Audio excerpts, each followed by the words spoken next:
में मिल गए इरादे यजीद के, लहरा रहा है आज भी परचम हुसैन का। सियालकोट इंफॉर्मेशन की खबर के मुताबिक मुल्क भर की तरह सियालकोट में भी यौम आशूर इंतहाई अकीदत और एहतराम से मनाया जा रहा है। यौम आशूर के मौका पर सियालकोट जिला में 87 मकामात पर मातमी जुलूस बरामद किए गए हैं। इनमें से 16 जुलूस जिनको हसास तरीन करार दिया गया है, इमाम बारगाह दर बतूल और इमाम बारगाह मिस्त्री अब्दुल्ला से बरामद होने वाले जुलूस ने बाजार कला में नमाज असर अदा की।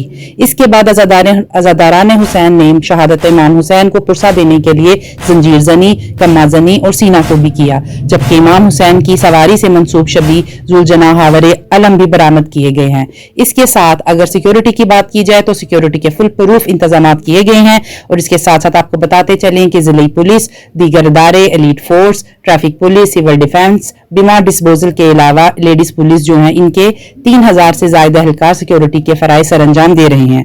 जुलूस में दाखिल होने वाले अजादारों की तलाशी के बाद इनको जुलूस में जाने की इजाजत दी जा रही है। किसी भी हंगामी सूरत हाल से निपटने के लिए रेस्क्यू 1122 के नौजवान और रजाकार ड्यूटी के फराइज सर अंजाम दे रहे हैं और अजादारान हुसैन को मरहम पट्टी के लिए आर्जी पॉइंट भी नस्ब किए गए हैं। अजादारान हुसैन के लिए मुख्तलिफ मकामात पर दूध, शरबत, पानी और लंगर का खसूसी तौर पर भी एहतमाम किया गया है। शाम गए ये जुलूस दरबार बहलोलदाना से होता हुआ शाम 8 बजे वापस अड्डा पसरूरियां जाकर एहतमाम पजीर होगा। कत्ले हुसैन असल में मर्गे यजीद है, इस्लाम जिंदा होता है हर करबला के बाद।